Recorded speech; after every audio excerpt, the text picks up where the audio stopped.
Jean-Yves Tadier et moi voulions vous remercier d'être sortis un samedi matin, d'avoir traversé la pluie et des tas de choses de ce genre pour venir écouter l'histoire d'un des plus mauvais boursiers de tous les temps. Mais en vous disant ça, j'entame déjà une partie de la discussion. Je voulais remercier nos amis de la Citéco et de la Banque de France de nous accueillir dans ces locaux tout neufs, tout frais. Normalement, ça aurait dû avoir lieu il y a 2 ans. Et il y a 2 ans, l'avant-veille, tout a été fermé et on a reporté. Et puis ce qu'il y a de bien avec Proust, c'est que on a appris des choses depuis. Donc vous verrez, la fin de notre discussion portera sur des éléments que nous ne connaissions pas au point de départ. En parlant de ça, je fais allusion aux lettres de Proust à Horace Finali. Donc c'est normal qu'on soit dans des locaux de la Banque de France, puisque la Banque de France joue un rôle dans la recherche du temps perdu. C'est Albertine tire une bonne partie de son prestige du fait qu'elle est invitée très régulièrement chez le régent de la Banque de France. Or, Gaillard, qui a fait construire ce bâtiment, a été un des régents de la Banque de France, et c'est là qu'il a gagné de l'argent. Et autre élément important, à cette époque, de très loin, la plus grosse valeur boursière cotée, c'était pas LVMH, c'était la Banque de France, qui était privée et qui était un très bon placement. La preuve que c'était un très bon placement, c'est que Proust n'en a jamais acheté à aucun moment. Donc il n'a pas eu la tentation de faire ça. On a décidé de répartir, parce qu'il y a tellement de choses à dire sur Proust et l'argent et la finance. On a mis des différentes séquences. Jean-Yves, auquel je vais céder la parole, va vous parler de la famille de Proust et de l'état de fortune dont Proust hérite au point de départ. Mais sa famille est une composante considérable de toute l'histoire. À mon avis, il faut que vous mettiez votre main. Je vais prendre à la main, non? Oui, à la main, c'est mieux. Vous croyez que je vais tout casser? Oui, je remercie moi aussi la Citéco de nous accueillir et Jacques Letertre d'avoir une idée de parler de ce sujet. Il met en cause beaucoup de choses, comme toujours avec Proust. À travers lui, on retrouve un domaine finalement pas très connu du grand public, qui est l'histoire de la bourse avant la guerre et pendant la guerre et après la guerre de 14. On retrouve ce que c'est que la composition d'un portefeuille d'actions dans une famille bourgeoise d'avant la guerre de 14, à supposer que ces personnes en étaient un. La proportion d'actionnaires, d'ailleurs, les détenteurs de portefeuille, n'a pas, il me semble, énormément varié entre l'avant-guerre de 14 et maintenant. Malheureusement, dans un domaine qui m'est complètement étranger, je risque de commettre une erreur par minute. Donc, imaginez que je vous présente plutôt un tableau impressionniste ou une atmosphère brumeuse digne de Jeanne Carrière à propos de ces questions financières. Parmi les choses très intéressantes, je pense, qui peuvent être évoquées, il y a l'idée que Proust est porté par toute une famille, et par des réseaux passionnants. Nous verrons la question de la fortune familiale, de ses origines. Nous verrons, j'espère aussi, la question de ces réseaux que Proust se constituer dans tous les domaines. Ça aurait été un formidable chef des services secrets s'il ne nous avait pas mené à une catastrophe, certainement. Mais il avait dans tous les domaines beaucoup trop d'agents de renseignement. Et dans le domaine financier, il avait aussi tout un réseau et de banquiers, d'époux, de filles de banquiers, et aussi des cousins qui occupaient des situations importantes, par exemple à la banque Rothschild. Les Rothschild étant pour partie parmi les amis de Proust. Il avait plusieurs banques, ce qui était assez typique de son comportement en général. il ne faisait confiance à aucune, donc il mettait son argent dans plusieurs. Et il en change du reste. Nous verrons aussi comment il a failli se ruiner complètement, à la fois par des dépenses inconsidérées, mais surtout par le jeu. Le jeu est à la fois à la bourse et au casino. Proust était un joueur, au moins pour une partie de sa vie, et c'est des aspects peu connus de ses personnalités qui le rapprochent en ce domaine-là comme en d'autres de Dostoïevski. Et puis, nous verrons enfin comment, un peu comme Baudelaire, après s'être imposé des mesures très sévères, il a été, à la fin de sa vie, aussi riche que lorsqu'il a hérité la moitié de la fortune familiale. Donc cette fortune familiale, on la connaît lorsque, à la mort du docteur Proust, mais surtout à la mort de l'héritière du docteur Proust, Adrien, ou du professeur, en 1905, le 11 janvier 1906, où à la clinique du docteur Solier à Boulogne, où Proust est enfermé pour faire la cure qu'il avait promis à sa mère de faire, pour essayer de se délivrer de l'asthme, de rétablir des horaires convenables, etc. Entreprise d'ailleurs vouée à l'échec. Et bien le 11 janvier, le notaire se déplace en même temps que Robert Proust pour faire l'état de la succession.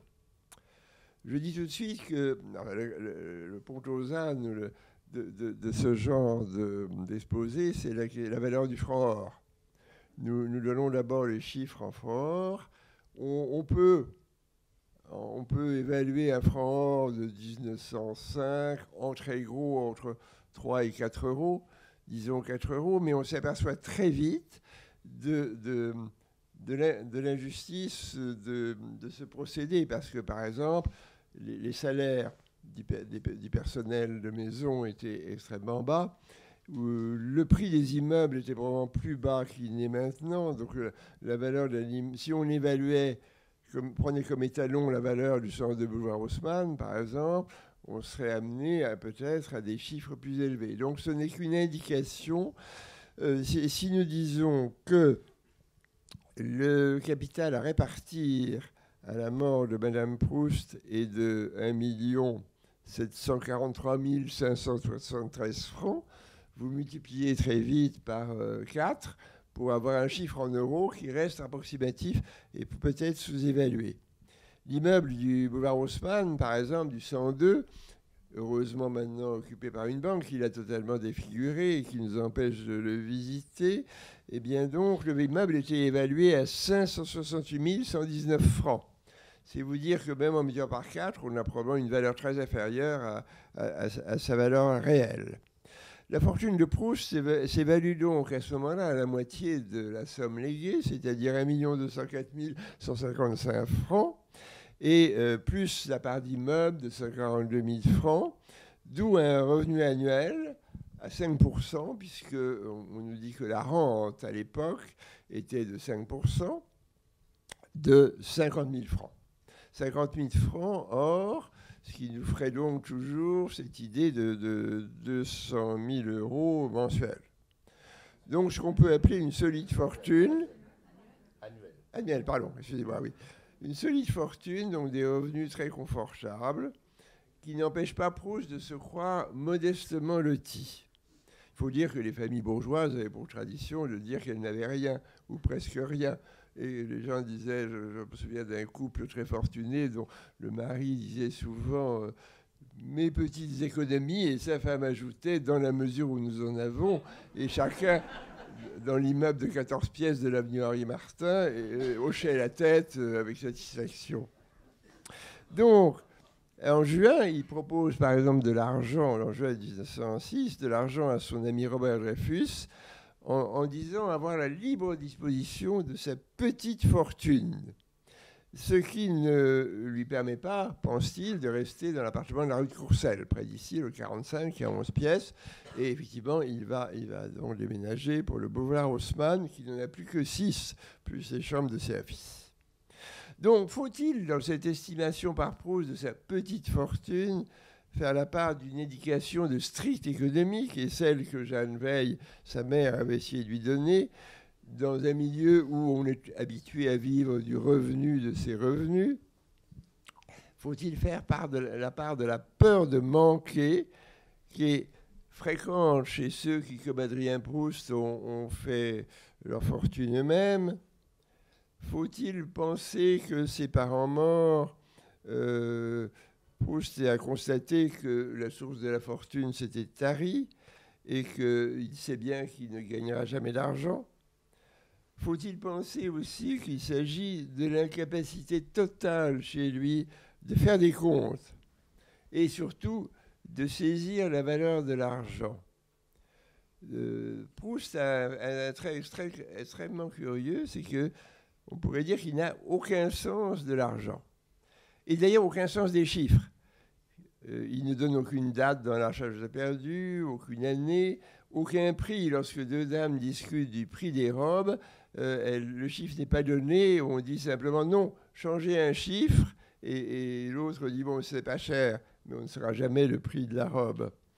Et de même, chacun sait qu'il donnait des pourboires somptueux parce qu'il ne savait pas exactement ce qu'il fallait donner.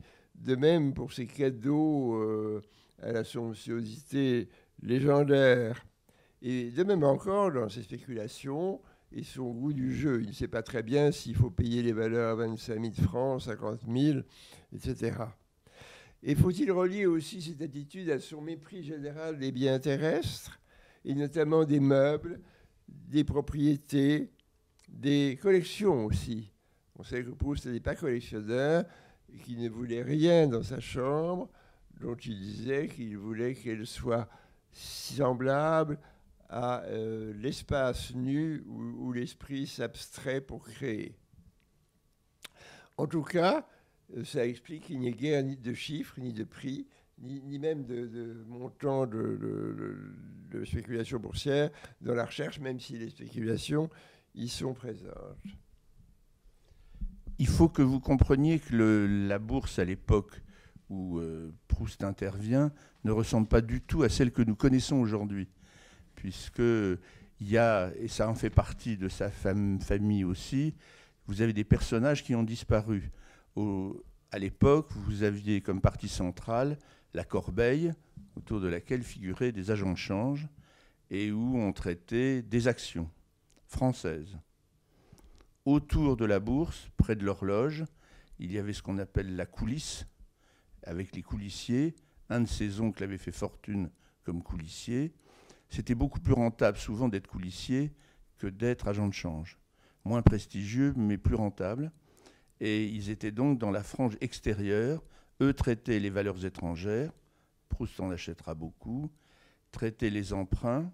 Et surtout, ils avaient une particularité.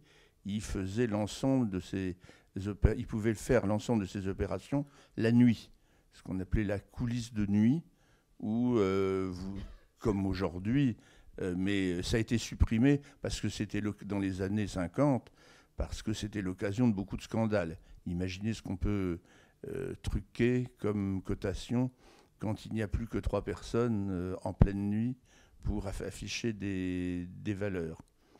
Les derniers, les moins importants, c'est ce qu'on appelle les pieds humides, c'est-à-dire ceux qui sont totalement à l'extérieur de la bourse et qui traitent le hors-cote, qui traitent les stellages et des tas de choses de ce genre. Dernier type de personnages, les remisiers qui travaillent, qui servent de rabatteurs pour amener des gens comme Proust ou d'autres fortunés auprès des coulissiers ou des agents de change. Tout ce petit monde-là vit royalement jusqu'au moment où il y a des cracks, et il y en aura plusieurs pendant la période, soit que ce soit des cracks importés de l'étranger, ou alors des faillites retentissantes, comme le crack de l'Union Générale qui était avant, et qui est une opération qui avait coûté leur fortune à beaucoup de gens. Donc c'est un monde très particulier auquel on a affaire, et comme l'a dit Jean-Yves tout à l'heure, beaucoup des participants de ce monde-là sont des cousins, des apparentés, des anciens camarades de classe. Proust baigne là-dedans. L'essentiel de l'argent dont il héritera vient plutôt de sa mère Son père avait accumulé, mais c'est sa mère qui avait l'essentiel. Et ces titres-là, elle-même les tenait de l'oncle qui avait été dans la profession de coulissier et qui après, à la fin, avait pris des parts chez un agent de change. Et le grand-père aussi naît Veil, donc la famille Veil est une famille riche. Baruch Veil est un fabricant de porcelaine de talent. On montre au musée Carnavalet quelques-unes de ses œuvres en provenance du musée de Sèvres. Il avait écrit des rapports au roi sur la réforme de la fabrication de la porcelaine en France. Son fils, l'un de ses fils, il a eu 12 enfants, Naté, donc le grand-père de Proust, commence assez petitement avec une fortune d'à peu près 50 000 francs et elle est considérable à la fin de sa carrière. On sait peu de choses d'ailleurs sur la manière dont il a fait fortune. Il y a eu beaucoup de travaux récents et il y en aura encore un magistral qui paraît ces jours-ci d'Antoine Compagnon à la suite des travaux de Mme Bloch-Dano aussi sur la famille de Proust. Proust du côté juif, mais Antoine Compagnon ne s'intéresse pas du tout à ces questions d'argent. Donc à aucun moment il nous dit ce que fait Naté-Veil. Donc il commence en effet vraiment comme coulissier.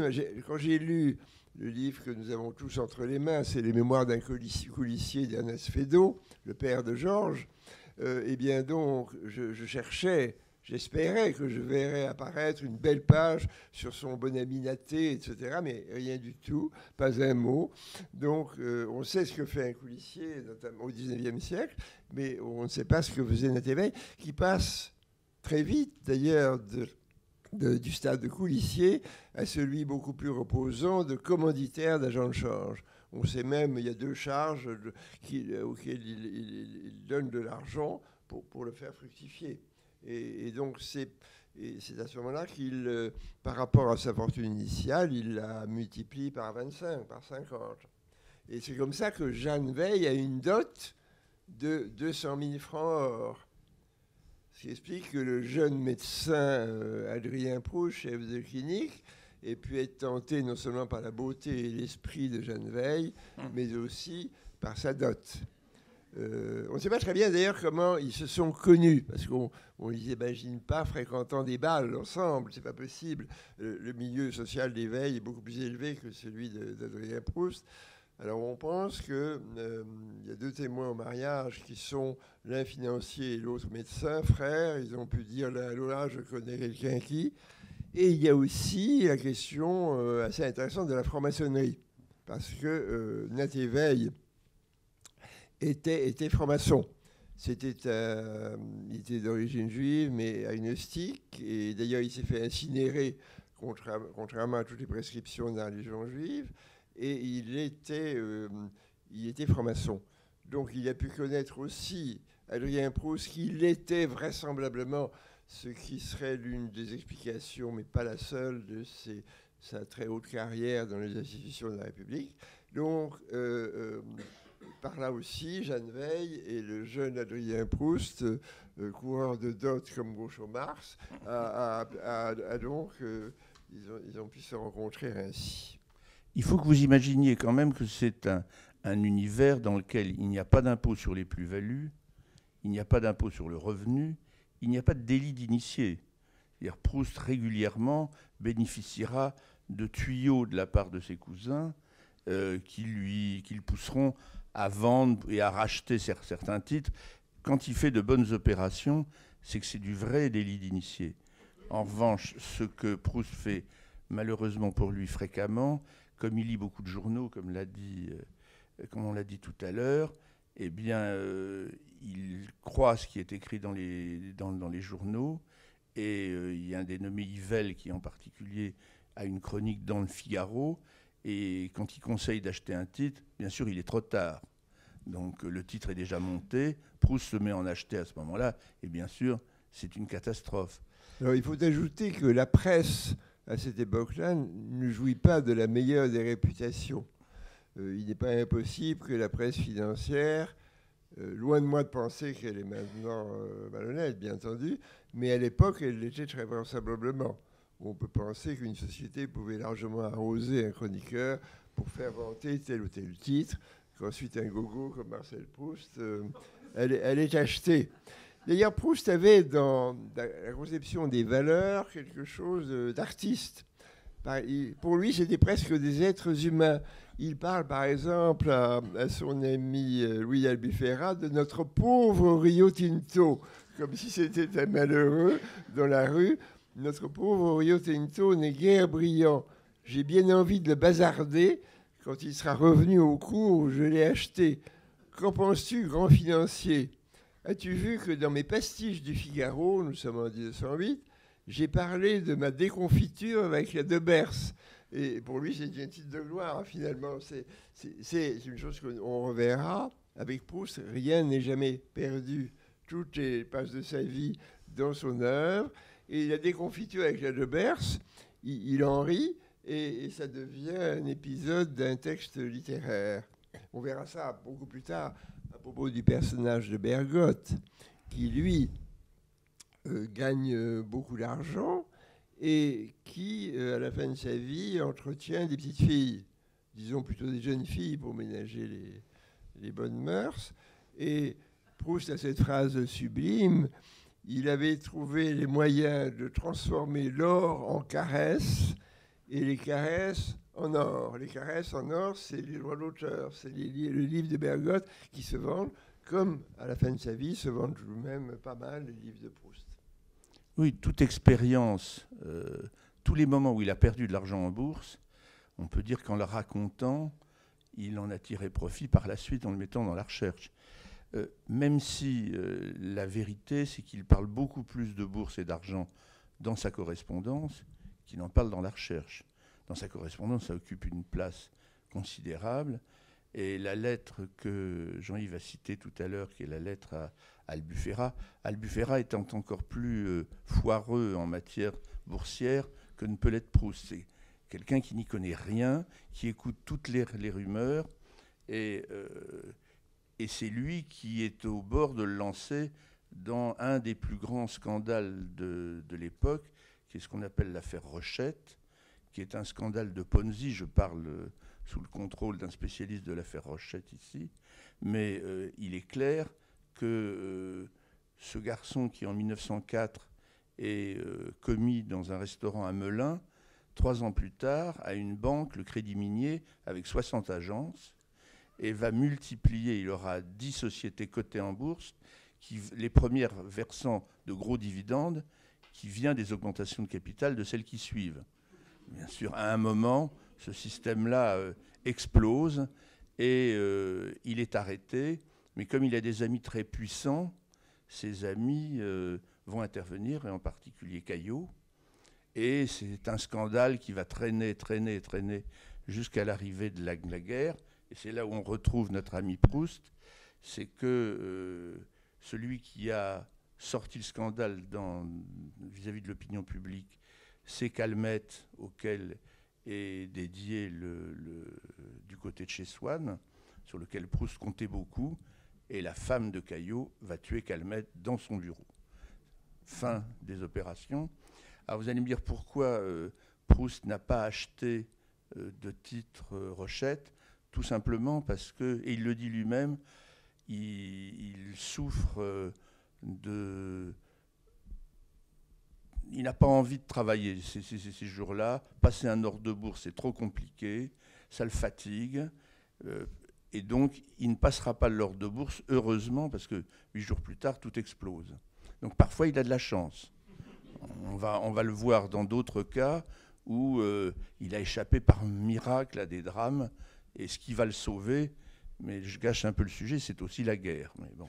Alors, il y a une chose intéressante, c'est que Proust spécule quand il écrit. Comme si, nous verrons peut-être plus loin, cette constitution du joueur, mais par exemple, l'été 1908, où il est en train de concevoir son Contre Sainte-Beuve, où il est en pleine action littéraire, c'est le moment où il se lance dans les spéculations. Il écrit à 5 ou 6 correspondants différents le même questionnaire qui fera frémir tout le monde. Il leur demande: as-tu des idées de placement sûres et très rémunérateurs? Il faut dire à ce propos que la majorité des actions de la Bourse de Paris c'est constituée d'obligations, Et je crois aussi que la majorité des titres sont des titres étrangers. Ça situe un petit peu les choses. On reviendra peut-être sur ces questions des valeurs industrielles françaises qui sont très peu présentes à la Bourse de Paris à cette époque-là. Donc, il pose les mêmes questions à Albufera, au banquier Lambert, à Léon Fould, à l'économiste Georges Lévy, aux deux employés de la maison Rothschild qui sont ses cousins, Gustave et Léon Limburger, directeur et chef de service de la banque. Et il avait aussi consulté Lionel Auxerre, représentant à Paris de la Banque Warburg, ils sont petits cousins. Avec toujours la même idée, on me propose 2,5 ou 3%, c'est dérisoire. Quand on va voir 6 en achetant telle action, et à ce moment-là, il cite une valeur extrêmement peu sûre, mais c'est quelque chose qui n'a pas disparu. On entend encore des gens qui vous disent pourquoi est-ce que j'achèterais des obligations à 1% quand tel pays en verse à 8%, par exemple. Et les gens ne comprennent pas que les pauvres ne comprenaient pas que l'intérêt était toujours plus grand, que la sécurité du placement était moindre. Et donc, l'argent de l'immeuble du boulevard Haussmann est réinvesti en valeurs américaines au titre poétique. Ils le font rêver peut-être comme s'il s'agissait de la western du temps du muet. Et les valeurs qui paraissent sûres, en général, il veut les vendre au profit de choses plus exotiques. Il écrit par exemple « On m'a parlé de Turcs, de Serbes, de Banque ottomane ». C'est comme s'il lisait Pialotti, finalement. Ça l'amuse d'investir. Bon, c'est beaucoup plus drôle que d'acheter de la compagnie thermale de Vichy, par exemple. En revanche, Henri de Rothschild lui recommande les pétroles néerlandais et la Royal Dutch jouera un grand rôle dans le salut de la fortune de Proust. Il ne s'agit pas d'incompétence, mais plutôt de trait de caractère. Il vend parce que ses titres l'ennuient, finalement. Et surtout par inquiétude. Et puis, il achète pour s'amuser, parce que spéculer l'arrache un instant à son dur travail solitaire et quotidien. Plus il travaille, donc, plus la bourse l'attire. Ou bien l'été, à Cabourg, où il travaille beaucoup, le casino, c'est-à-dire le baccarat, etc. Et donc, le nom Les Valeurs exerce sur lui un charme poétique. Par exemple, les pins des Landes. Il va acheter des pins des Landes. Tout à coup, il n'ira jamais. Les chemins de fer du Mexique, les mines d'or d'Australie, le chemin de fer du Tanganyika, par-dessus tout. C'est Jules Verne à la bourse, finalement. Et il conquiert ainsi, dans une sorte de voyage imaginaire, des pays qu'il ne verra jamais. Donc, lorsqu'il rêve sur les noms, c'est comme ses rêveries sur les indicateurs de chemin de fer, des domaines où il n'ira jamais, mais dont il possédera un peu par le rêve. Il a d'autres critères. Il y a la sonorité des noms, il y a l'aventure, mais il y a même la beauté physique du titre. C'est-à-dire qu'il aime regarder à cette époque-là, les actions ont une existence physique. Et dès le début de la recherche, il cite le titre de la Compagnie Générale des Eaux qu'il trouve très beau. Donc acheter un titre sur la beauté ou acheter un titre sur la sonorité du nom, en général, ce n'est pas une très bonne idée. Mais il y a un mécanisme qu'il faut que vous compreniez qui n'existe plus aujourd'hui, qui est ce qu'on appelle le terme, puisqu'en fait, Proust n'investit pas, il emprunte pour investir. Son mécanisme est simple, il a beaucoup plus de dettes que de capital, il achète des titres et à la fin du mois, il doit, si jamais c'est gagnant, c'est-à-dire si le titre est plus élevé que ce qu'il a payé, il touche de l'argent, si c'est moins élevé, il doit payer ce qu'on appelle le report. Le drame avec Proust, c'est qu'en général, il est dans le mauvais sens, puisqu'il a acheté après les autres au mauvais moment et tout, donc il a des reports très importants. Et pour payer ça, il faut qu'il emprunte auprès de la banque. Et second sujet, qui est le pire, c'est qu'il faut qu'il donne des instructions pour la fin du mois. Donc le banquier voit arriver en général des notes très longues. Il y a une note qui est célèbre qui fait 8 pages. Et le banquier termine la note et il n'a pas compris si Proust voulait qu'on vende ou qu'on rachète. Il explique tout un raisonnement très compliqué, mais il ne sait pas. une des grandes faiblesses de Proust, c'est qu'il ne suit pas ses dossiers. Il va pendant la guerre, quand il va déménager, il va être étonné qu'il ne reçoit plus les dividendes de la société Liebig. Et il dit, mais c'est un scandale, il ne me paye plus le dividende et tout. Il a simplement oublié de leur donner son changement d'adresse. Donc les autres n'ont pas, on cherche à lui verser le dividende, mais ne le trouvent jamais. Ça, c'est très symbolique de lui. Il ne veut pas qu'on l'embête avec des détails bureaucratiques. Mais ce qu'il faut que vous compreniez, c'est que le mécanisme du terme vous ruine très vite, parce que vous jouez de l'argent que vous n'avez pas, de l'argent que vous devez rendre. Et Proust se trouve, en 1913, dans le moment dont on va vous parler, dans une situation catastrophique où il a des dettes énormes, et une fois qu'on a tout apuré, il ne lui reste pas grand-chose. Et la guerre va arriver. Donc tout, normalement, devrait mal se passer, n'était l'existence de son cousin dont Jean-Yves va vous parler. Oui, alors, d'autre part, il y a un facteur de dépense. Proust avait un train de vie très modeste pour sa classe sociale. Pour l'époque, il avait certes un bel appartement, mais le loyer ne coûtait pas cher. Il avait trois domestiques, mais il ne coûtait pas cher non plus. Et il ne s'achetait rien, il ne dépensait pas grand-chose pour s'habiller. Mais en revanche, autant ses premières amours étaient avec des gens de son milieu social et en quelque sorte gratuites, à partir de ce moment, il est entré, comme disait un de mes amis, à l'âge où l'on paie.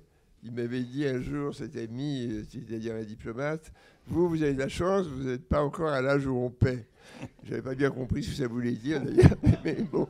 Et donc Proust est entré dans l'âge où on paie à partir du moment, notamment, où il connaît Alfred Agostinelli, son ancien chauffeur, baptisé secrétaire.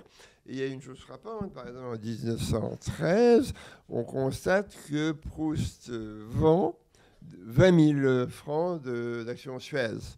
Et c'est pour acheter tout simplement un avion. Un avion pour Agostinelli, avion qui ne servira jamais, puisque quelques jours plus tard, Agostinelli se tuera sur la Côte d'Azur. Il mourra noyé, son avion s'étant posé sur l'eau. Donc, il y a ce facteur affectif, charnel, sentimental, va entraîner de grosses dépenses pour Agostinelli. Et puis, à la fin de la guerre, pendant 3 ans, et nous en reparlerons à propos des lettres de Proust à Horace Finali, pour Henri Rochat, autre serveur du Ritz, baptisé ensuite secrétaire, et qui loge presque 3 ans chez Proust, et qui lui coûte extrêmement cher. D'autant plus cher, encore une fois, que Proust ne sait pas évaluer si les demandes d'argent sont excessives ou pas, et s'il ne faut pas en remettre pour être aimé davantage. C'est un trait assez pathétique. Mais à propos des ordres de bourse, il y a eu un témoignage tardif publié dans Le Monde par un certain Constant Ullmann, survivant de l'affaire de coulisses de David Léon, coulissier de Proust, disait nous recevions 4 ou 5 pages du style Proust. On ne savait plus s'il désirait faire reporter sa position ou la liquider. Et il fallait essayer de traduire ces instructions. Et donc, Proust ne savait pas ce qu'il avait perdu, vous l'avez dit, et brusquement, dans ces années 1913-14, il s'aperçoit que certaines valeurs sont réduites à zéro et qu'il est plongé dans le désastre. D'où l'intervention de Lionel Auxerre, délégué par messieurs Nuburger, qui n'en pouvaient sans doute plus de leur cousin, et qui est chargé de remettre de l'ordre dans les finances de Marcel. Donc, dans cette correspondance qui devrait être très ingrate, mais qui aurait été extrêmement drôle, entre Lionel Auxerre et Proust, on voit apparaître tout ce drame. Jamais il n'avait donc regardé ses comptes, et tout à coup, il s'aperçoit de tout l'argent qu'il avait englouti. Et Auxerre écrit par exemple à Proust, il y a des gens qui sont nés pour faire le métier de la bourse et d'autres qui sont nés pour s'y brûler les doigts. Je ne crois pas exagérer en disant que tu appartiens à ces derniers. Et il ajoute qu'il ne faut pas faire confiance aux banquiers, c'est très injuste évidemment, que leur intérêt, dit Hauser, est en raison inverse de celui du client. Donc, le solde débiteur, le 29 octobre 1915 de Proust, est de 274 000 et quelques francs or. Vous voyez, nous sommes à 1 million d'euros à peu près. Alors, il a vraiment à ce moment-là quasiment tout perdu. Il n'a plus assez de rendement pour faire face à la situation et payer son personnel. Comme il est devenu locataire, il faut qu'il paye un loyer. Il a un minimum de coûts et ça, il ne peut pas faire face. Donc toute la difficulté, et c'est là le génie d'Hauser, il va imposer des mesures à Proust qui est le plus rétif des clients possible parce qu'il ment systématiquement sur ses actifs. Il a des dettes auprès de certaines banques qui ne signalent pas à Hauser. Enfin, Hauser va mettre 2 ou 3 ans avant de savoir exactement la réalité de la situation, mais il procède de manière saine, c'est-à-dire on rembourse les emprunts, on achète des titres stables, et tout ceci est rendu possible par le fait que, coup de chance, la guerre se déclenchant, il n'y a plus de bourse, plus de report, plus de cataclysmes pendant toute une période, pendant plusieurs longs mois. Proust n'a plus à faire face à ses dettes. Et pendant ce temps-là, le Hauser, d'une part, et Finali, de l'autre, vont intervenir, vont lui donner des conseils, vont le houspiller. Ce que Jean-Yves vous a dit tout à l'heure comme remarque, mais dans beaucoup de cas, Proust se fait traiter comme un enfant gâté. C'est la formule qu'utilise Hauser. Il lui dit « Tu es arrivé à 50 ans, mais tu as vieilli, mais tu n'as pas mûri. Tu ne comprends rien à rien. » Enfin, dans d'autres circonstances, c'est son cousin, il l'aide beaucoup, mais Proust c'est souvent rebelle. D'ailleurs, il répond à Hauser, c'est pas comme ça qu'on parle à un nerveux. Il fait, tu es un enfant gâté, le Proust répond, c'est pas comme ça qu'on parle à un nerveux. Non, il faut qu'il y ait quelqu'un. Hauser va même aller jusqu'à lui dire, on va arrêter avec toutes ces bêtises, on va mettre tout ton argent en assurance vie, et ils vont te verser tous les mois de quoi faire face à tes dépenses, et au moins, tu ne pourras plus jeter l'argent par les fenêtres. Ce qu'on vous a dit tout à l'heure, il n'a pas conscience de la vraie valeur de l'argent, il donne des cadeaux, ou il propose de donner des cadeaux, qui sont toujours disproportionnés au service qu'on lui rend. Ce qu'il cherche, c'est, comme on vous l'a dit, à être aimé davantage. Alors, à propos du ton de ces correspondances financières, à un moment, Hauser dit à Proust, voilà, je peux t'assurer un revenu de 27 390 francs. Or, bien sûr. Mais ça dépend de sur quel pied tu vis. Alors Proust, au lieu de lui répondre avec des chiffres, lui dit, tu me demandes sur quel pied je vis. Généralement sur aucun et sur le dos. En tout cas, mon pied est rarement le pied levé, et je crains que ce ne soit bientôt les pieds devant. Quelle conclusion financière peut donc tirer à ce moment-là l'homme d'affaires? On se le demande. Et donc ces lettres sont chargées d'humour. Proust est incapable de rien prendre au sérieux. Donc ce dialogue était imaginé comme un film de Charlie Chaplin ou de Groucho Marx. Par exemple, à propos d'un compte qui lui est mystérieux, un compte financier, il dit qu'il lui est aussi mystérieux que le mystère de l'Immaculée Conception. Ou bien qu'il a reçu un papier jauni d'une banque qui lui a rappelé celui du serment de Strasbourg. Ou encore, s'agissant du Crédit Industriel, qui est une des banques de la famille Proust, mais dont Proust va se séparer parce que Lionel Hauser considère qu'elle gère mal les affaires de Proust, il dit que c'est comme l'orchidée appelle vanille et qui, selon Metchnikoff, ne donne aucun fruit. Pour dire qu'il n'a pas de revenus de son compte en banque. C'est même pire, il lui prête si on considère que Proust est un drogué de la spéculation, le Crédit Industriel va lui prêter à des taux il ne comprend pas ce que c'est que le taux du prêt et du report. Il ne l'intègre pas dans sa pensée. Et pour lui, reporter des titres qui rapportent du 2% en empruntant à 8%, ça ne le choque pas, quoi. Il y a un moment où...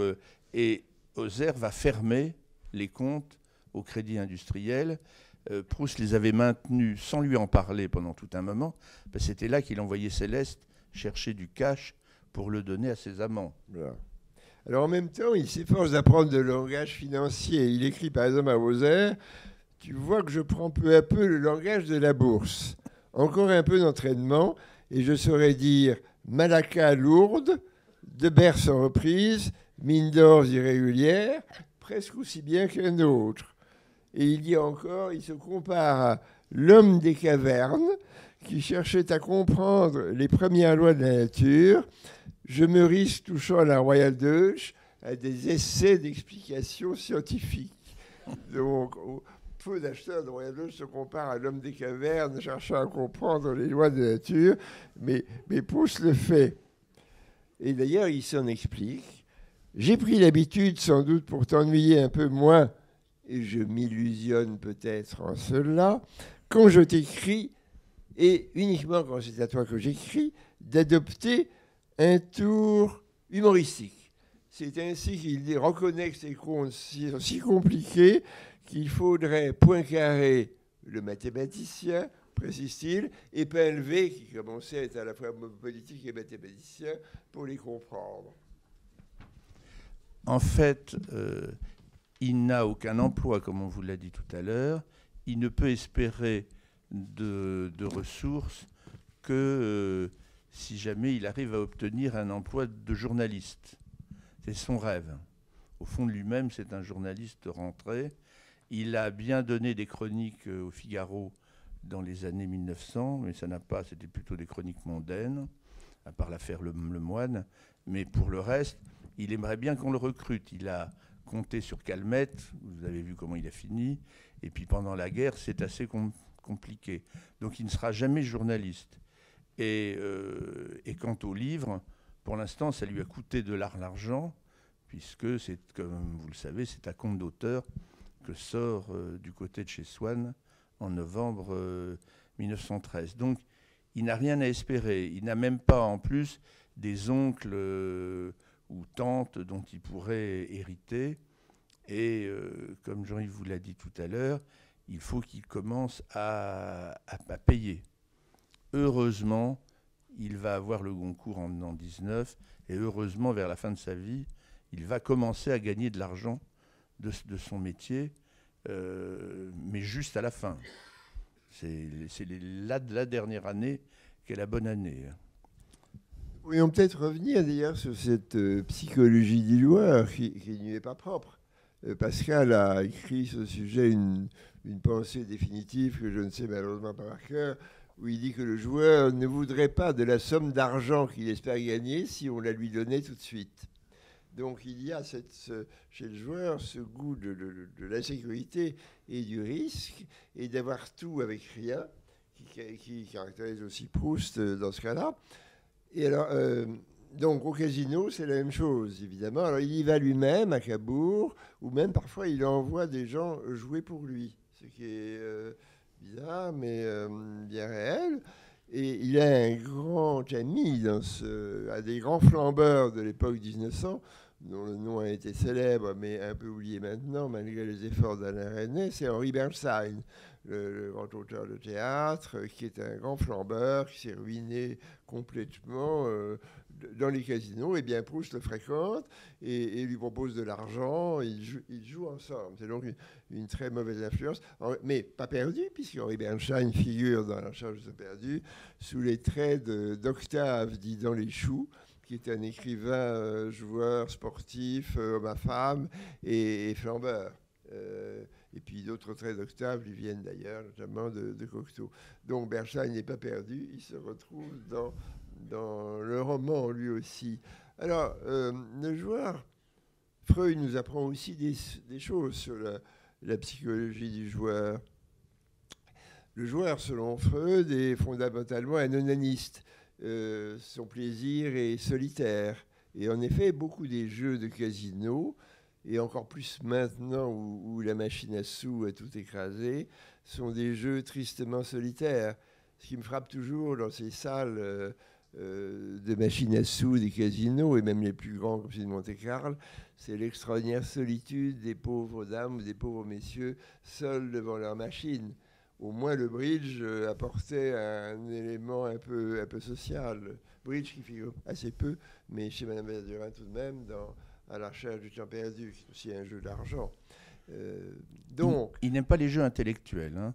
Le baccarat, c'est le moins intellectuel des jeux possibles. Enfin, et c'est là qu'il va dépenser de l'argent. Alors la perte, selon Freud, là encore, et à la fois la récompense et la punition d'un sentiment de culpabilité.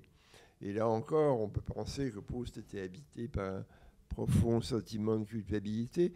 Et le jeu, ou la perte au jeu, finalement, lui apporte la punition qu'inconsciemment il recherchait pour bien des choses.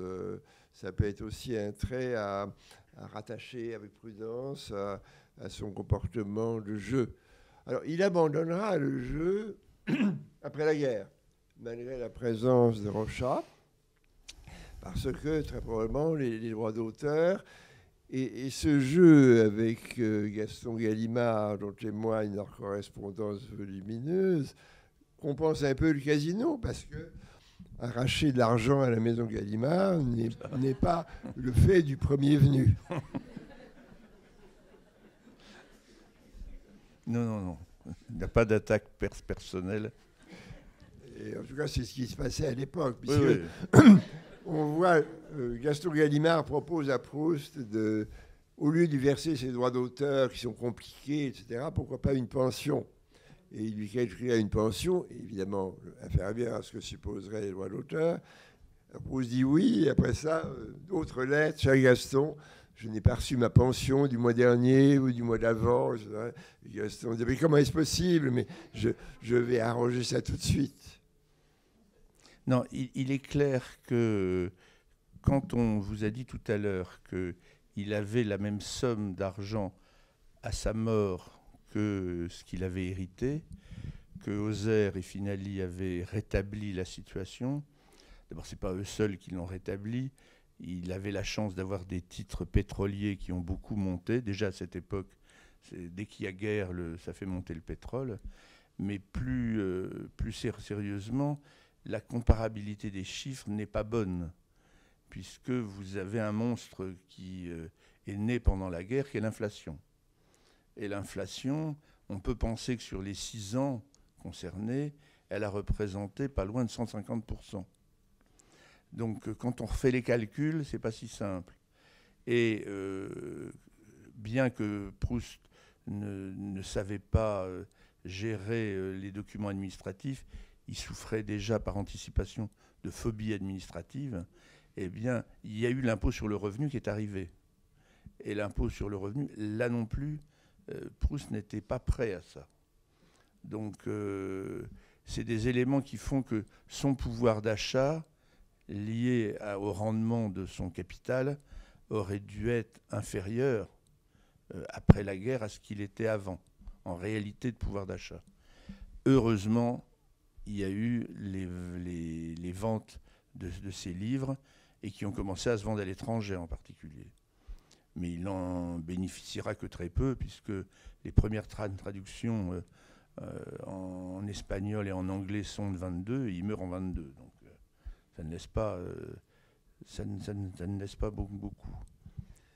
Si on revient à la question des réseaux, moi je trouve tout à fait passionnant le fait que Proust connaissait un assez grand nombre de banquiers, finalement, et de banquiers haut placés.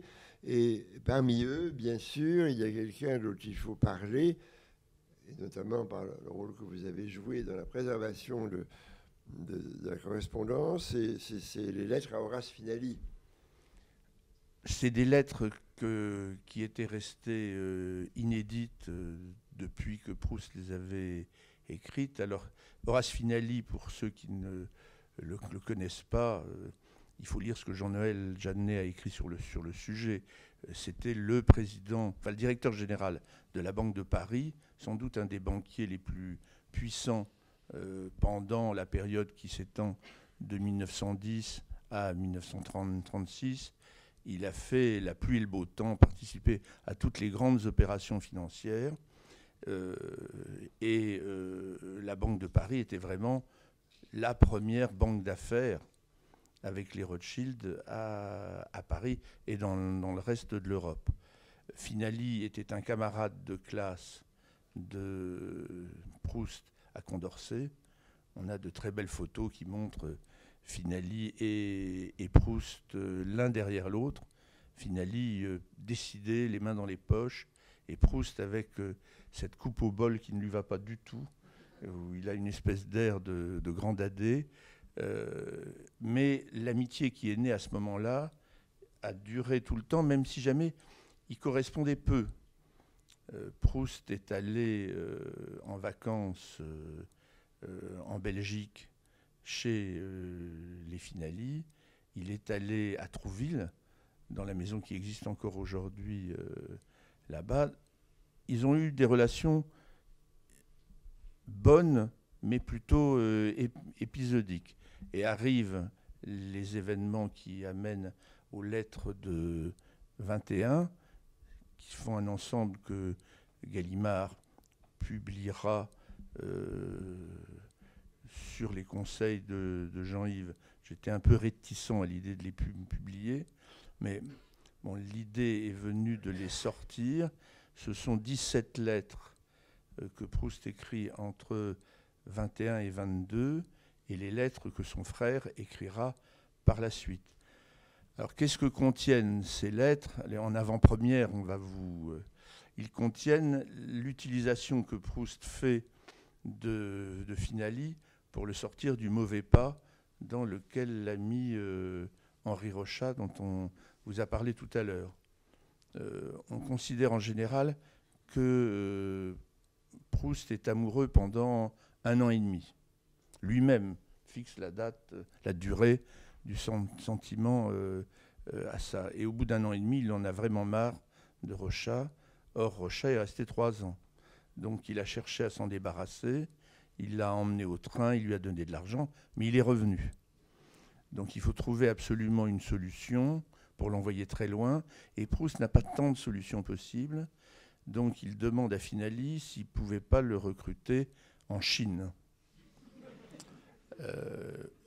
Malheureusement, il y a un scandale en Chine à ce moment-là, dans la Banque de Chine. Ça rend l'opération pas possible. Et puis en plus, Rochat ne parle pas anglais, ni chinois. Ça. Mais à l'époque, parler chinois, ce n'était pas important. Donc il faut trouver une autre solution. Et l'autre solution, c'est l'Amérique du Sud. Alors Proust élabore un scénario très compliqué qui consiste à donner de l'argent au commandant du bateau, qui toutes les semaines va en donner un peu à Rochat, et avec mission de lui donner le solde à l'arrivée. Mais il voudrait que le montant augmente au fur et à mesure de la traversée pour le motiver, comme si jamais Rochat pouvait revenir en arrière. Il arrive en Amérique du Sud et ça ne va pas bien se passer parce que Rochat est en fait un type pas très bien. Si ce qu'on sait aujourd'hui sur Agostinelli est plutôt plus favorable au personnage, le personnage de Rochat, dont d'ailleurs on n'a aucune photo, on ne sait pas s'il était très petit, très grand, on n'en sait rien. On ne sait de lui qu'une chose, il était suisse, il travaillait au Ritz et il est mort à peine 1 an après Proust. Et quand il était en Amérique du Sud, et c'est ce que les lettres que Finali a envoyées à Proust révèlent, il ne s'est pas bien tenu, il était considéré par les gens de la banque comme étant vicieux. Alors qu'est-ce que ça veut dire vicieux? Je laisse à votre imagination de remplir ça. Il vivait plutôt bien parce qu'il recevait de l'argent de France, argent mystérieux, et il expliquait que c'était sa tante qui le lui donnait. En tout cas, il n'a pas coûté beaucoup d'argent, puisque Proust meurt, et lui-même meurt juste après. Donc, et tout ce qu'il avait emmené, ça a disparu. On a retrouvé des exemplaires dédicacés à Rochat par Proust du côté de Guermantes à Damas, qui sont dans une collection parisienne. Qui sont même des exemplaires dont on peut se demander pourquoi il en avait fait 2, quoi.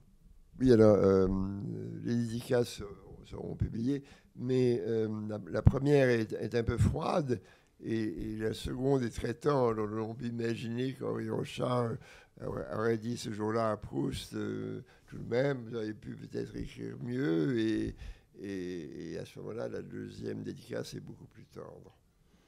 Mais comme toujours avec les lettres de Proust, il mélange des traits d'humour, il mélange le rappel du passé pour attendrir Finali. Imaginez un grand patron de banque qui est surdébordé et on vient lui demander de recaser l'ex-amant d'un de ses camarades de classe. Et pourtant, Finali va recevoir Céleste Albaret, parce que Proust ne se déplace pas. Il va recevoir Céleste Albaret, puis Rochat lui-même.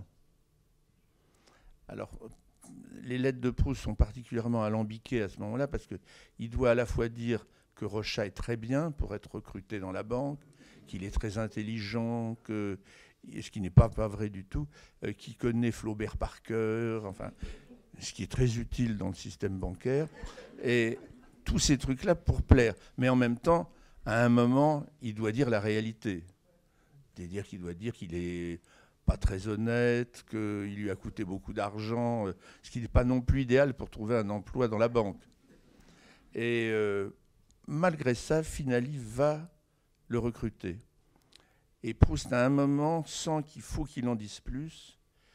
Et il lui dit qu'il avait beaucoup de sentiments pour ce jeune homme, mais rien de sodomite, ajoute-t-il, au cas où il y aurait un malentendu de la part de...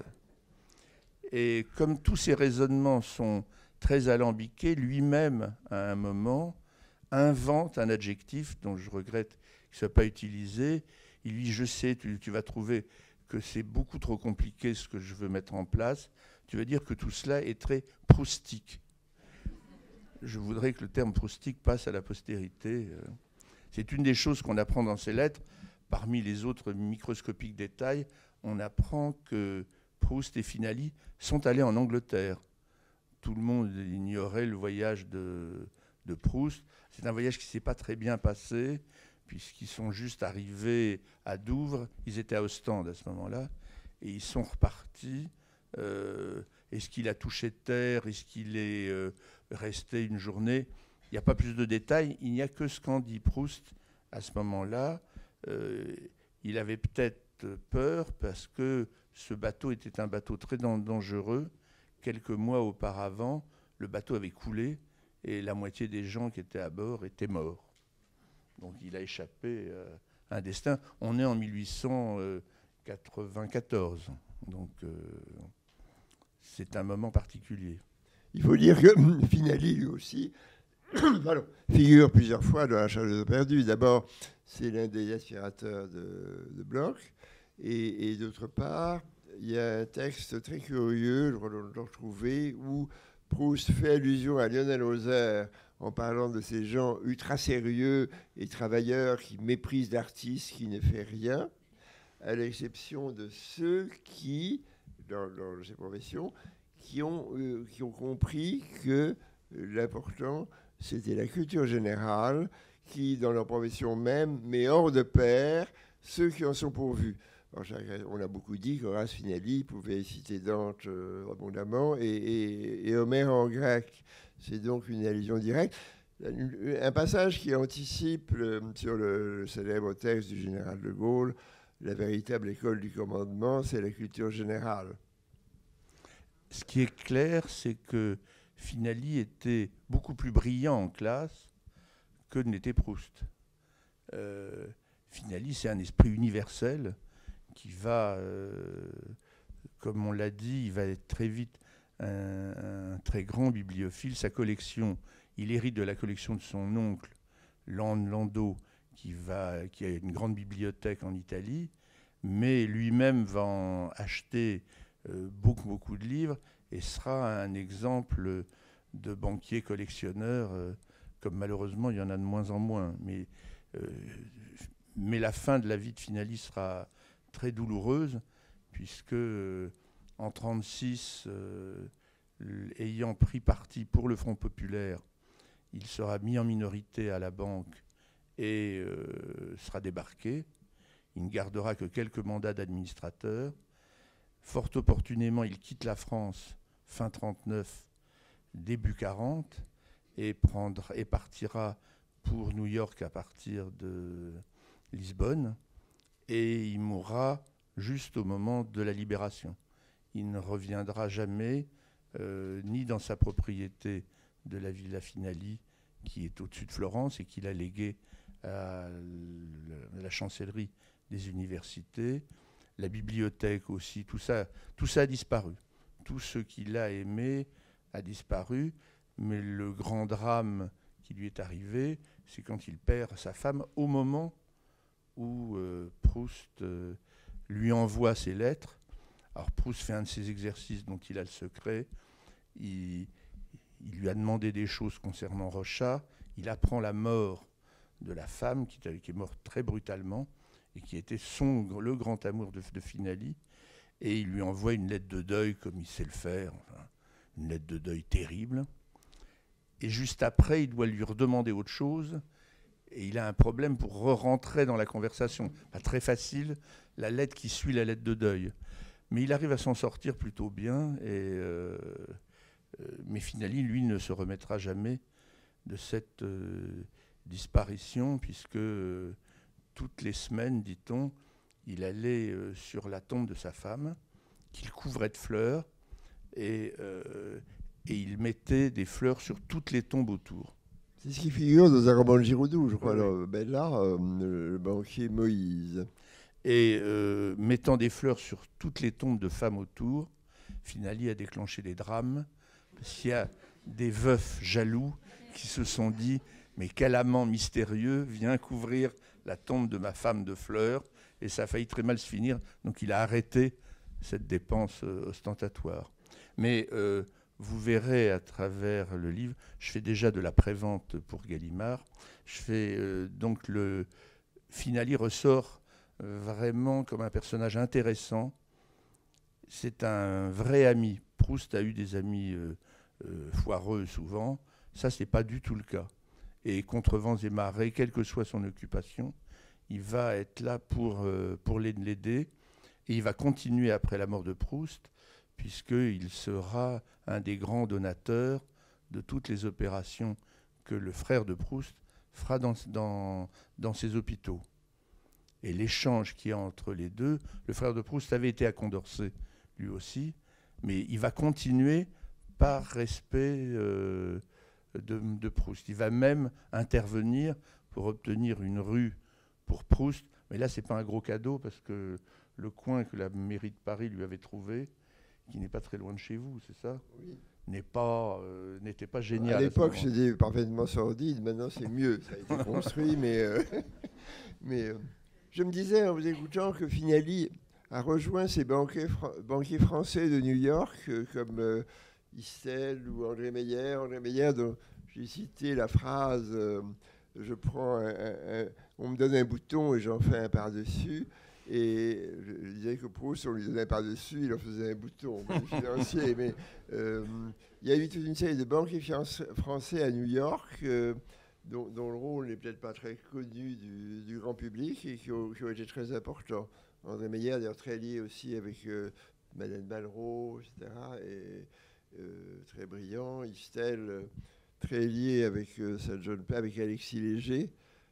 Je vous rappelle un mot qui n'a rien à voir avec le sujet de Madame Istel, parlant de ses relations avec Alexis Léger, disant « Mais Alexis, vous dites des choses si charmantes, pourquoi publiez-vous des textes incompréhensibles ?» Voilà, on n'a pas voulu vous convaincre que Proust était le financier du XXe siècle. Il n'a pas concouru à aucun prix. Le personnage reste très attachant. C'est un aspect de sa personnalité qu'on a voulu vous montrer. Il s'est lancé dans ses opérations. C'était sa seule occupation, à part l'écriture.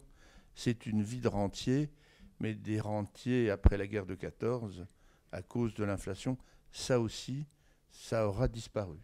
Nous n'avons pas dit qu'il n'y avait eu tout de même pas acheté d'emprunt russe, ce qui a pu contribuer à l'aider.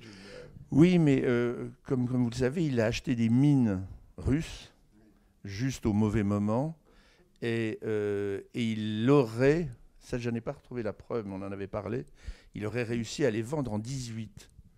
Ce qui est quand même pas mal. Il s'agit d'une mine de cuivre qui s'appelait Spassky, je crois, et la mine est exploitée jusqu'en 21.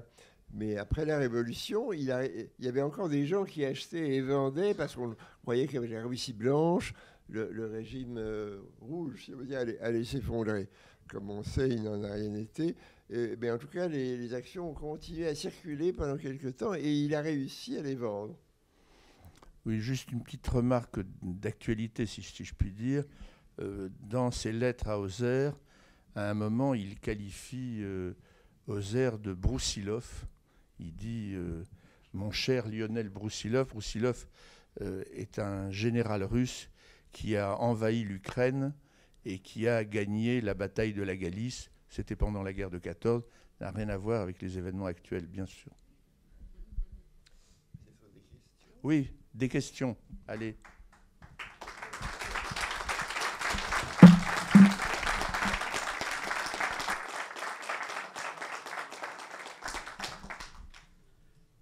Surtout ceux du premier rang.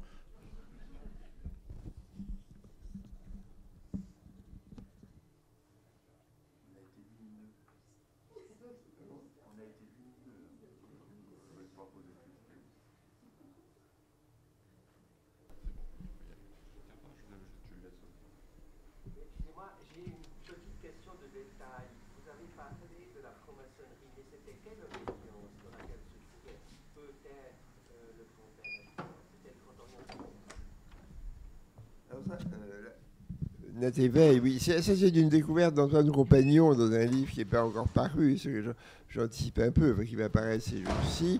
Je ne peux pas répondre à cette question, je l'avoue humblement. Je ne sais pas si on le sait même.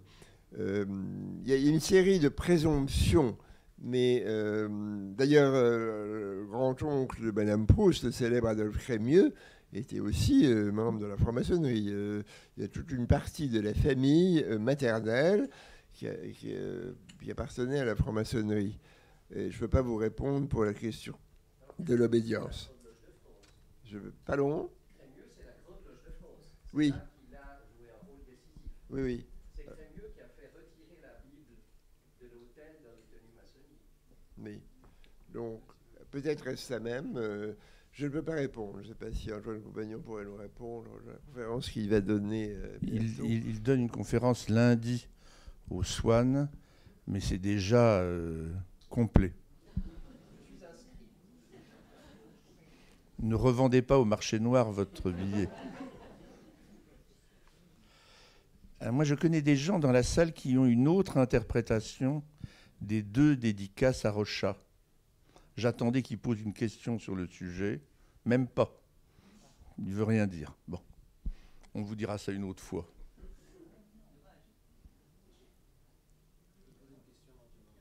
On a évoqué les liens brièvement avec Giraudoux et avec le milieu Berthelot. Merci, oui. À propos de... Je rebondis sur ce que vous avez dit sur l'amitié avec... Berthelot, la Banque industrielle de Chine. Est-ce que des diplomates sont intervenus dans ces affaires? Quelles étaient les relations entre Proust et le milieu Berthelot et le milieu brillant? Il y a une très belle lettre de Proust à Philippe Berthelot, au moment où il est... donc Philippe de Berthelot, secrétaire général du Quai d'Orsay, homme ultra célèbre, d'une grande intelligence, d'une haute culture, très proche les milieux d'avant-garde littéraires parisiens, lui et sa femme. Avait un frère qui était... Jean Jeannonnet a fait l'histoire de cette affaire, qui dirigeait la banque franco-chinoise. Industriel de Chine. Oui. Industriel de Chine, et qui figure plus ou moins dans la condition humaine de Malraux, sous les traits de Ferral. Donc il y a une déconfiture de la banque, et Philippe Berthelot est accusé d'avoir voulu sauver la banque en faisant intervenir le ministère des étrangères et l'État. Et Berthelot, qui est proche de Briand, a un ennemi juré qui est Poincaré. Et les hommes de Poincaré ont constitué un jury, une sorte de jury d'honneur ou conseil de discipline sous la présidence d'un Margerie, d'ailleurs, ancêtre de tous les Margeries, et il est mis à pied.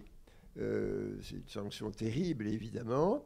Et à ce moment-là, Proust lui écrit une très belle lettre en disant qu'il ne le connaît pas personnellement, mais qu'il est victime d'une profonde injustice et que lui, Proust, est proche de tous les persécutés, de tous les affligés, etc.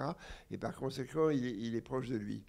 Alors, pour les diplomates, vous savez aussi bien que moi, il avait aussi tout un réseau diplomatique.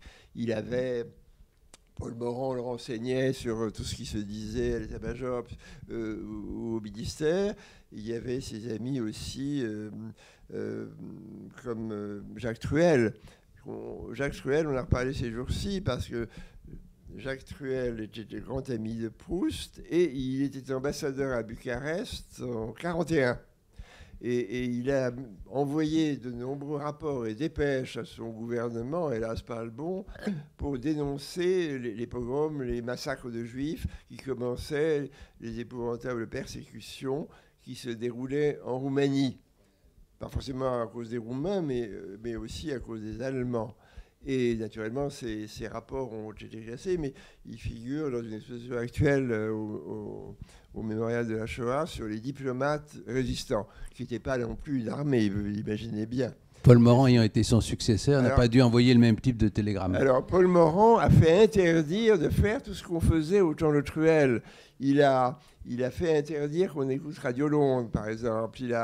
Le personnel de l'ambassade a été persécuté par Morand parce qu'il avait été habitué par Truel à suivre une toute autre ligne. En effet, vous avez tout à fait raison.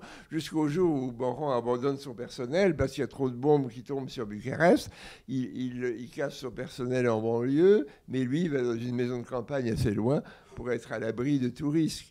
Et finalement, il abandonne son poste sans instruction pour rentrer à Paris parce que finalement la Roumanie c'est trop dangereux et il demande à ce moment-là la Suisse à Pierre Laval, qui l'obtiendra d'ailleurs non sans mal. C'est une autre histoire. Donc les diplomates, oui bien sûr, Proust en connaissait beaucoup. Il avait connu à la table de son père des ambassadeurs célèbres, ou jadis célèbres comme Camille Barrère, qui est resté 24 ans ambassadeur à Rome. Il a connu peut-être les Cambon. Il a connu les grands ambassadeurs de ce temps-là. Et oui, puis d'autres plus jeunes qui le renseignaient certainement plus volontiers et qui ont raconté leur relation avec Proust. Souvent, d'ailleurs, des diplomates qui, comme dit Gide, n'étaient pas de ceux dont naissent les petits des hommes. Est-ce que je peux reprendre un instant la parole pour dire que Philippe Berthelot est évidemment très favorisé par l'histoire littéraire, puisqu'il a protégé à la Maison de la Presse en 1916 un certain nombre d'écrivains pour empêcher qu'ils aillent se mêler dans les tranchées avec les poilus moyens, et notamment Cocteau et d'autres, bien sûr. Et ce qui fait qu'il a été finalement bien évoqué, vous savez mieux que moi, dans la littérature. On a été un peu indulgent pour lui. Vous donnez l'impression qu'il a été très maltraité injustement. Il avait quand même envoyé à nos postes d'Asie, en signant brillant son ministre qui ne le savait pas, un télégramme pour demander qu'on soutint la banque de son frère, Banque industrielle de Chine, qui lui-même aidait Philippe Berthelot à avoir un train de vie assez convenable. Je ne veux pas ternir ce souvenir d'un homme en effet admirable, qui est mort un peu tôt d'ailleurs. Il dormait 4 heures par nuit, d'autres aussi apparemment. Et quand on l'interrogeait, il disait « Jeune homme, je dors vite ». C'est formidable. Il a eu d'ailleurs réintégré dans ses fonctions. Ensuite, il y a quelqu'un qui lui a scié la planche. C'est son plus fidèle collaborateur, Alexis Léger, qui a tout fait pour le remplacer. Et l'a effectivement remplacé en le poussant vers la sortie avec une ingratitude sans faille. On n'a pas parlé de quelque chose d'important. Et juste un petit point par rapport à ce qui vient d'être dit. Quand on compare les dates des lettres que Proust envoie à Finali, ce qui se passe au début de 21, c'est en plein, et les rendez-vous qu'il a, c'est en plein pendant le scandale de la Banque de Chine. Or, à cette époque-là, Finali est installé au quai, à un bureau. C'est lui qui monte le sauvetage de la banque, qui ne marchera pas. Mais c'est Finali qui est l'homme orchestre de tout ça. Donc il fait toute cette opération contre la Banque de France à cette époque-là. Et il a quand même le temps de recevoir Céleste, recevoir Rochat. Enfin, il est surdébordé.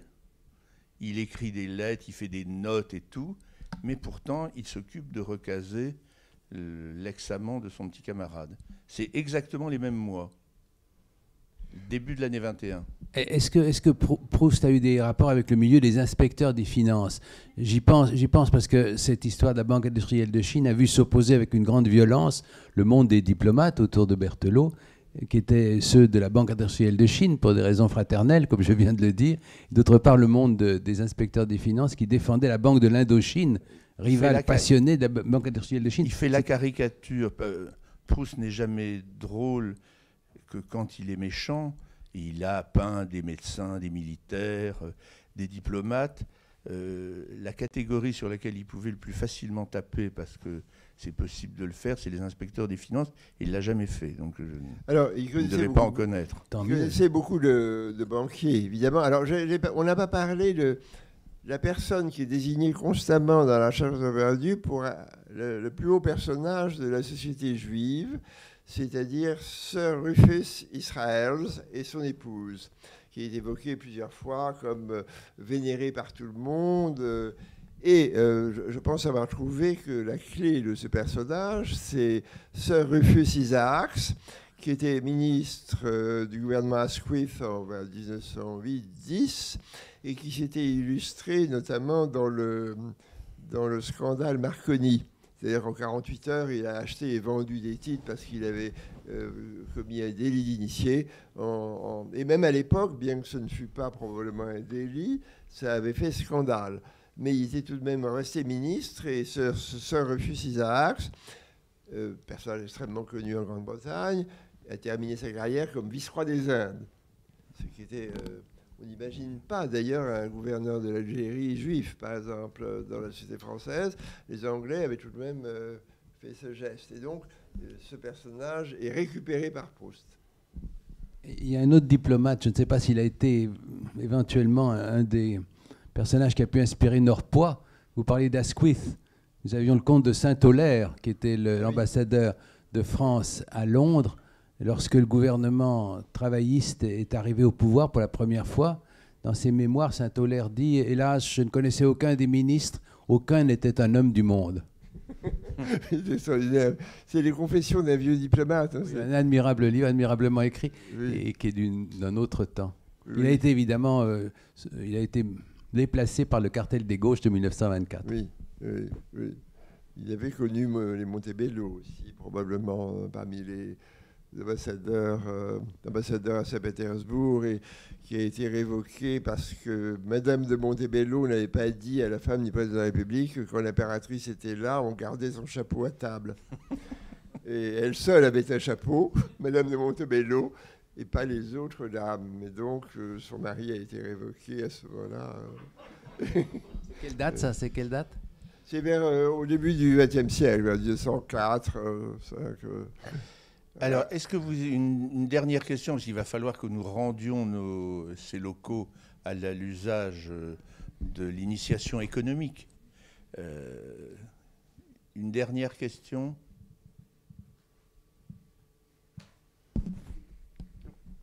Bon, mais il ne nous reste plus qu'à vous remercier d'être venu samedi.